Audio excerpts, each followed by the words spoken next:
tahoratli insonga turli balolardan to'sib qo'yadigan birinchilik taqib qo'yar ekan Xudoy taolo.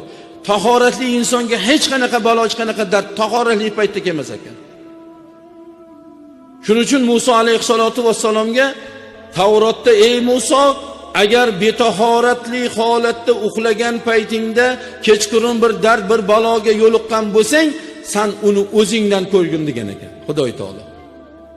Tahoratda yuring, yo'lda hech qachon avtohalokatga uchramaysiz.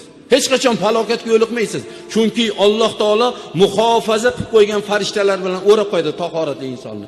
Bitta qilingan tahorat 70 ta dardga shifo bo'ladi deganlar.